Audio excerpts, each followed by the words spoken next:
আসসালামু আলাইকুম লাইলা আপা, আপনাকে কিছু প্রশ্ন করতে চাই, যদি সঠিকভাবে উত্তর দিতেন। করো। কত লোকই তো প্রশ্ন করে গেল, তুমি করো প্রশ্ন।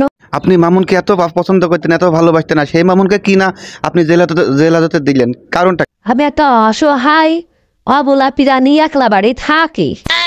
ও সুযোগ পালি আমার ধীরে ধীরে খালি ধর্ষণ করতে। তোর পুলিশ না দেখি করব, তোমরাই বল। মামুন আপনার সাথে এই নিপীড়ন, এই অত্যাচার কতদিন ধরে চালাচ্ছে? তাও প্রায় 4 বছর ধরে আরাম করছে আমার সাথে।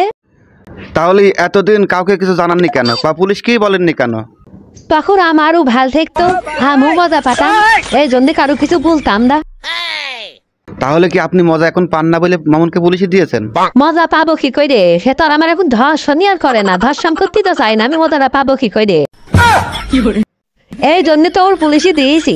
দীর্ঘ 4 বছর সম্পর্ক থাকার পর মামুন এখন কেন সম্পর্ক আপনার সাথে রাখতে চায়? ওই মামুন আমার বুঝেছে আমি নাকি বুড়ো গাই গরুর মতো দেখতে। সে এখন আবার নতুন তা খোদ, আমরা একসাথে বাইরে বেড়ালে নাকি মা ছেলের মতো দেখা যায়। সে আমার আরও কইয়াছে যাতে হাতির গাড় পর ইন্দুর দেখতে যারা, আমার পাশে মামুন নাকি দেখতে বল সেরা। আচ্ছা, মামুনের এই মামলা কোনো শর্তে কি আপনি তুলে নিতে পারেন বা তুলে নেবেন? হ্যাঁ, তুই জানো না কেন? সেটা আমার নতুন করে জেলাতে বেরিয়ে নতুন করে ধর্ষণ করে, তাহলে আমি তার মামলা তুলে নিতে রাজি আছি।